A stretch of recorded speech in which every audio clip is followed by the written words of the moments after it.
Hat.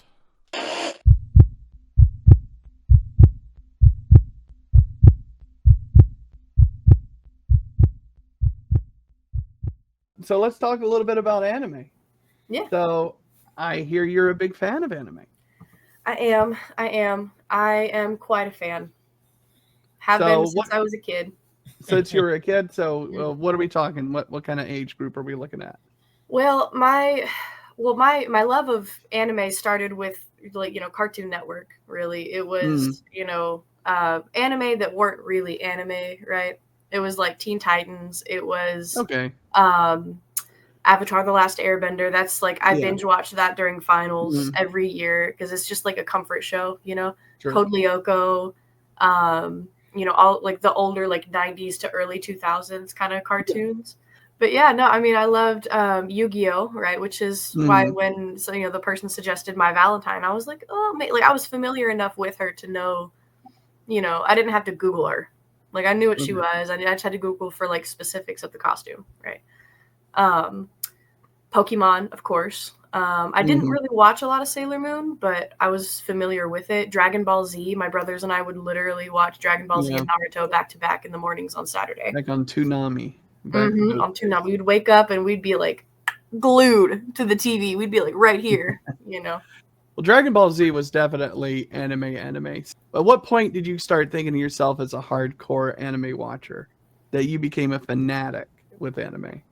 I would say probably in my first round of college. I went to Sam Houston State right after I graduated high school. It was like 2015 to like 2017. And, all the other friends that I made were out partying and like drinking. And I was in there watching, whatever I was watching. I was like, I could go to a party, but like, I want to find out how Toph is able to metal bend. I was like, I want to know that. And then it was also like like I said, I put on shows that I've already watched as like I'm studying for final because I like to have that background noise, right? I like to be doing something as I'm studying so that it kind of helps, like that other thing helps it stick in my brain, So I would put on new shows. I would put on, just whatever seemed interesting at the time. Like I binge watched Beaufry. I don't want to get hurt, so I'll max out my defense.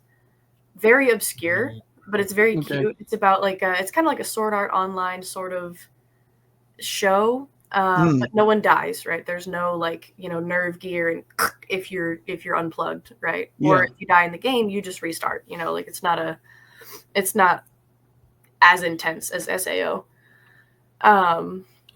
But I put that on and I was laughing while I was studying for college algebra and stuff, and I would get a text from my friends and be like, hey, you want to go out on Friday night, even like just go get some food? And I was like, no, y'all can bring me something back. And I was like, I'm gonna stay in and watch this stuff. And that's just me personally. I don't want to make it seem like anybody else is a hermit, right? But that's just me personally. I was like, I'd rather hang out with these fictional people, I was like, I'm gonna just I hear you. What are you currently delving into right now? Or right now I'm rewatching Black Clover, which I highly recommend. It is fantastic. The world building and the character development is something else. I mean, if you can get past Asta screaming incessantly for the first like 10-15 episodes, it gets much better, trust me. Like he levels out. It's the first 15 episodes are not for the weak. That's just he's constantly shouting. And I almost didn't make it past episode 15, but I said, you know what, I'm gonna wait, because somebody else had told me just wait until around this time and then it will get better. And it did, and it got incredible. So I'm rewatching that right now. Kaiju number 8, like I said, I've been really into. I probably watched that 3 times over the course of the semester. Dan to Dan. I'm watching I've heard about episode that. as it's coming out every week. Yeah. That one's a new one on that. That's a that's a new one. Yeah. Is that only on Netflix right now? I believe it's only on Netflix. I looked it up on Crunchyroll the other day and I couldn't find it, but I didn't really look too hard. I was like, Danda. okay, Netflix. I was like, I see it because as you see in my background right now, this is so this after every episode when I catch up on this, it always shows Dan to Dan. So I'm like maybe one day. It is It'd good. be It's a kinda little like, freaky. It's a little freaky, yeah. but it's good. Yeah, I mean, I'm a little bit more old fashioned when it comes to my anime, so it's because I'm old. So, but I've been trying to keep up with the young whippersnappers and some of the stuff that's out there now. Okay, so what would you call the best anime? The best, like, of all time. Well, what would be okay? Let's say your top 3 of all time. I can do that. You got to do top 3. You can't just because I can put them in categories. The number one. So my overall favorite that I kind of go back to and constantly watch all the time probably would be, I got to give it to Naruto. I mean, it's kind of like what got me into anime in the first place, right? And like so I got it. So yeah, go ahead. No, go ahead.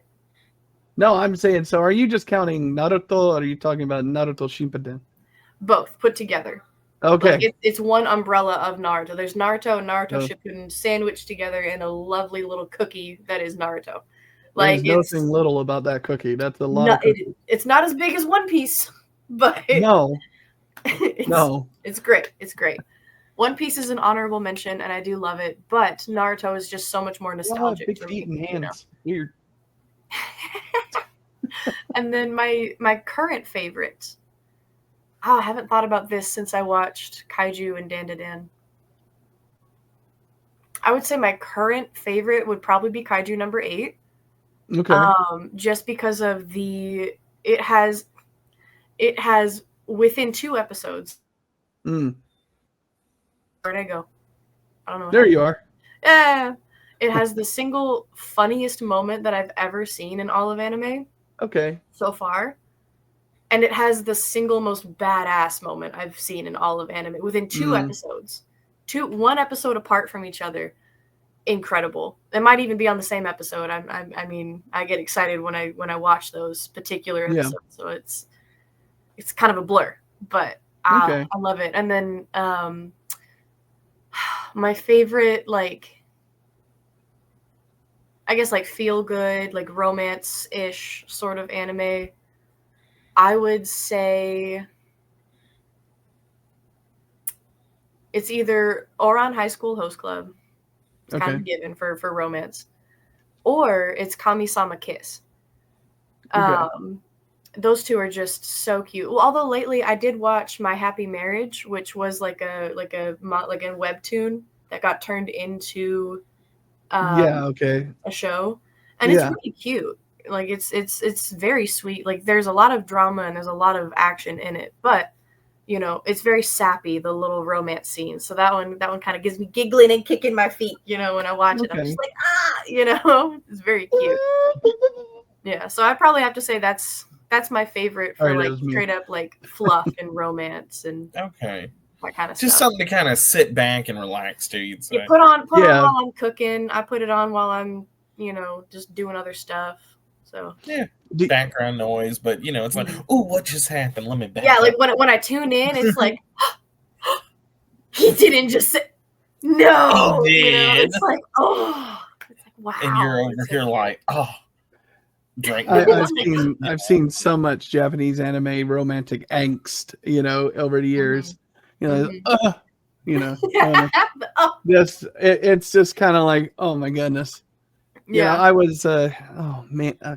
Sorry, I actually completely forgot what I was going to say. That's okay. At least it was quick. Angst got to you.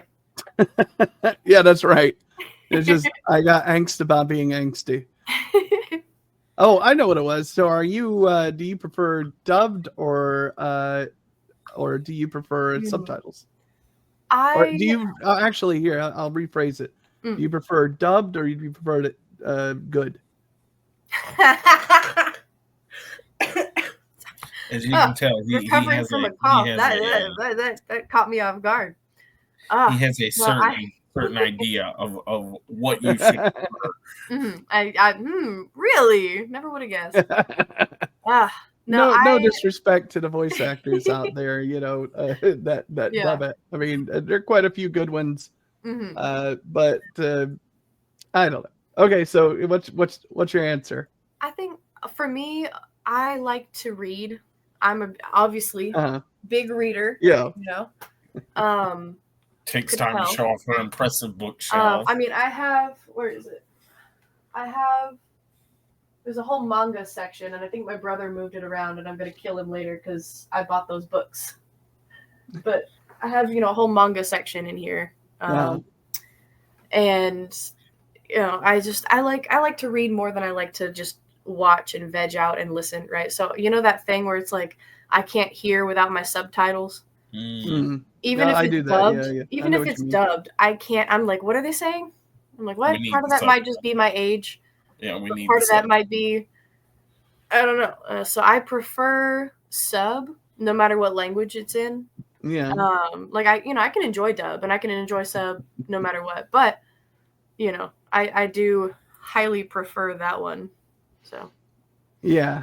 No, I'm with you. I'm a subtitle kind of guy. Yeah. I got to do it that way. Yeah. Yeah. Never would have guessed.